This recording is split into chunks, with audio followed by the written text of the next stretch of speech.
Hey guys, what is up, and I welcome you all to a new League of Legends video. So it's been a while since my last top 5 video, and I feel like the first one I want to do, an update, is going to be my top 5 assassins. So with the tank meta being in its somewhat prime state still, assassins have been in a very awkward position, with some being good, some not being so good, sometimes not being good at all because of all the CC, and just really back and forth. But with the new Black Cleaver, I feel like the tank meta is slowly but surely winding down. And I'm also thinking that purely off of instincts, that the assassin meta is slowly creeping up. However, this video I will be going over the top 5 assassins that I think are good as of right now, so still with all the tanks being active. Quick disclaimer, this is going to be a top 5 video of my personal favorite assassins mixed with also what I just feel like is strong. And I'm also going to start including ranged assassins, so people like Ahri, LeBlanc, so you definitely might see some of them in this list. But before we go to the number 5 spot, quick shout out to my boy Yasuo. I think he's actually not bad in this meta, but I decided not to put him in the top 5 list. The reason for that is because with Last Whisper and his ultimate, he can shred through armor very easily. But I still think he's really hard to play because a lot of tanks have a ridiculous amount of CC, and he can be hard to play in that kind of scenario.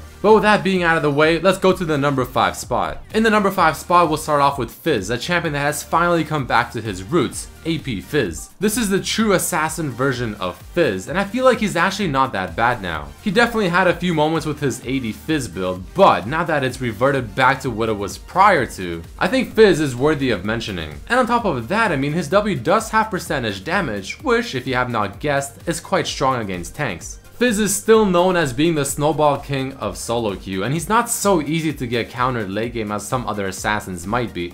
Zed. And on top of that, once you get the 40% CDR mark with Fizz and you have a Zhonya's, killing him is so darn hard, while he's also dishing out a ridiculous amount of damage. Because as I'm sure all of you are aware, Luden's Echo, a somewhat new AP item that replaced DFG, is extremely strong, especially on AP assassins. So having a Fizz with Luden's, Lichbane, W, and his Q on you, well, I mean, you're gonna be taking half HP if he's fed. And that's off of a non-skill shot type ability. He still has his ultimate and his E ability. Overall, this is not a champion you want to face when he's fed.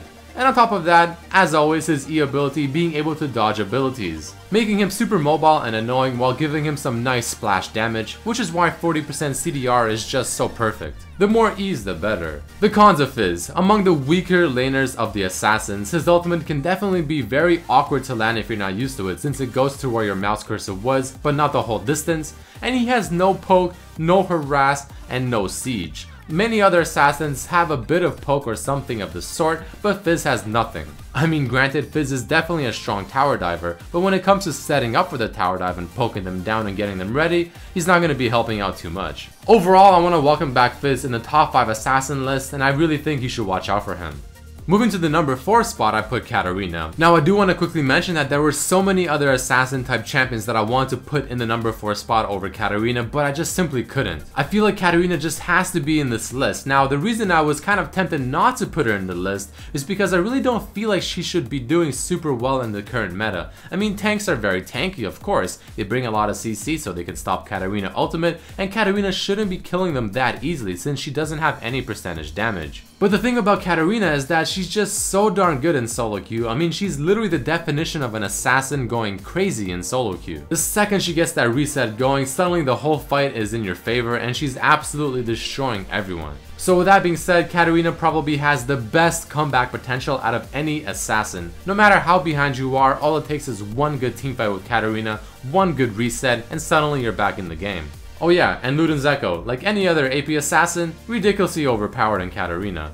Buy it first item. And once you get it as your first item, all you have to do, walk into the lane, throw your Q on the person you're laning against, and watch their HP just plummet. Something a lot of assassins tend to somewhat lack is AoE damage. Katarina, however, is quite the opposite. In fact, she is heavily focused on AoE damage with her W, her Q, and her ultimate. So with that being said, cleaning up teamfights is her specialty. Definitely one of the scarier champions to face against, but also at the very moment one of the scarier ones to pick as well, because either you'll do exceptionally well or you're not going to be doing anything whatsoever. Like I said, the tank meta, very hard for Katarina to kill very tanky champions, and they have a lot of CC to stop her from being able to ult very often. The cons of Katarina: a very mediocre laning phase, not the worst of the worst, but definitely not the best. She has issues farming under tower during the laning phase as well because she doesn't have any great damage to just simply auto attack the minions, since her auto attack damage itself is very poor. Using your W properly will definitely help you, but that takes experience. Overall, a very risky pick, but still deserving of her number 4 spot. Definition of an assassin in solo queue going ham.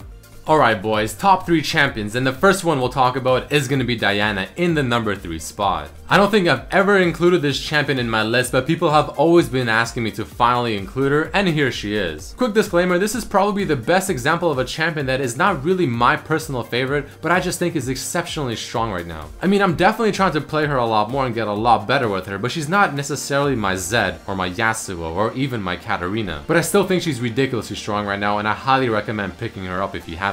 So the thing about Diana is that I think she fits into the meta very well. I mean, she has burst damage with her Q, W, ult again if you have to finish them off with your passive, and just the potential to pick off the squishy targets in the back, while also having consistent damage thanks to her passive, the attack speed, and every third auto attack, the extra magic damage, and the fairly low cooldown of her Q and her ultimate. So what I find about Diana is the fact that she's really tanky for how much damage that she can deal. I mean, I think she deals a little too much damage for how insanely tanky she can build. But right now that's a good thing, because the tank meta of course being very tanky, Diana fits well into that while also being tanky, but dealing a lot more damage than most tanky type champions can. She's almost like a tank assassin, being able to fit almost 2 types of roles. And in my opinion, this is even further backed up by her E ability, giving her a great AoE type CC ability that sort of knocks champions into the air, something most assassins truly do lack. And overall, Diana, I think, is a deadly champion in the right hands that is exceptionally strong in the meta. But the cons of this champion, if you're facing a mage, you're gonna have a lot of issues pre-6 because you don't have anything to get to that mage. Yeah, sure, you might get a Q or 2 on them every now and then, but that's not a whole lot, especially compared to how much damage they'll do to you instead. So much like an Akali, you have to wait till that level 6 mark.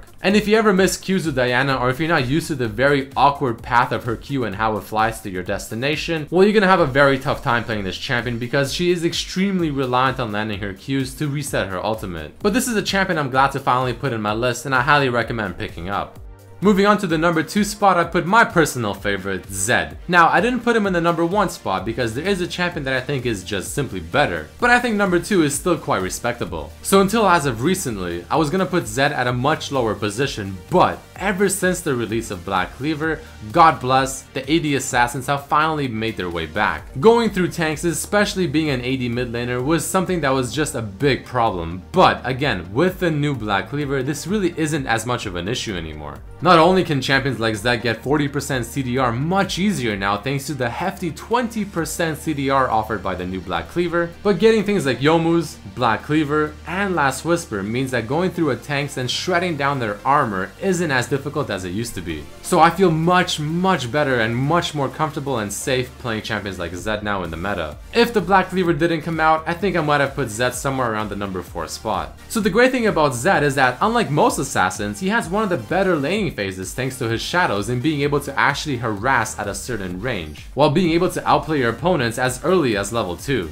And with the tanks being so big and always in the front, making sure that no one can get past them, while Zed is able to get past them very easily. You can just simply W past them, use your ultimate on the squishy target, do your thing, and then always go back to your ultimate shadow and just escape. So in that regard, tanks don't really have the biggest of threat against Zed unless you mess up and they have a lot of CC on you. But the good thing now is that even when you go past them and kill the backline, you're still able to kill the tanks, again thanks to the new Black Cleaver and the 3 armor pen items that you should now be building. So Zed is known to have huge mobility with his shadows, being able to outplay so many champions in so many different ways, and of course being able to dodge abilities with his own ultimate. I mean, there's a lot of things to say that I'm not gonna say because I'm sure a lot of you guys should know most of it by now if you watch my videos, but Zed with the new Black Cleaver, definitely something you should be scared of. The cons, definitely one of the more difficult champions to play, and he's really hard to play late game if you're not really sure how this champion works or if you're still somewhat new. But overall, Zed much deserving of the number 2 spot. All hail the new Black Cleaver. And finally, the number 1 spot, I think, has to be absolutely without question given to LeBlanc. Like I said at the beginning of this video, I am starting to include ranged assassins, so like Ahri, LeBlanc, and so on and so forth. And of course, with that being said, here we have LeBlanc. Now this is a champion that has not been touched in quite a while, and I'm not really sure why because I think she's absurdly strong. I mean, she definitely has probably one of the best kits in the game, because she can use her kit to either burst someone down with her Q ultimate, she can choose to lock down a target for a long time with both chains, she can choose to be extremely mobile and very annoying with both W and her ultimate W as well, and her kit is really just overpowered. She has too many options while having too much damage, too much mobility, too much CC, and her passive when all else fails will probably get you out. She's known to be one of the bigger lane bullies in the game while also scaling into late game pretty well. Once you have 40% on her, I mean, you're going to be dashing around left and right, just juking people around non-stop, having 4 seconds to go back to your distortion location, dealing an insane amount of damage once again thanks to Ludens being OP on every single AP assassin. I mean, I literally told Riot, this item is too strong and you must do something before you release it. They did not listen to me. They really did not. I told the writers specifically this item is too strong. They chose not to listen, and here we are. Everyone is buying Ludens because of just how insanely OP it is. But enough of me being Redmercy. I just want to say LeBlanc is probably the best assassin right now, and if you're not playing her, or if you don't know how to play her, or if you've never played her and you like assassins, I don't know what you're doing, man, but you need to go into a game right now and play some LeBlanc. The cons of her is the fact that she's definitely easy to pick up, but she's very hard to master and really manage her W and her ultimate W. And also she is very squishy, so you have to play smart. If you go in too deep with your distortion, well, you're gonna get chain CC down and bursted in a matter of seconds. So play somewhat smart. I mean, even though her kit is somewhat forgiving, you can still make easy mistakes like that. But that unfortunately is it for this video, guys. I hope you have learned something new. Maybe you found new champions you want to play or got a better idea of who you should be playing right now. I will be updating my other top 5 lists as well, so look forward to that. But if you did enjoy this, guys, please throw in a like, share it with your friends, check out my other videos as well, and I'll see you for the next video. Peace.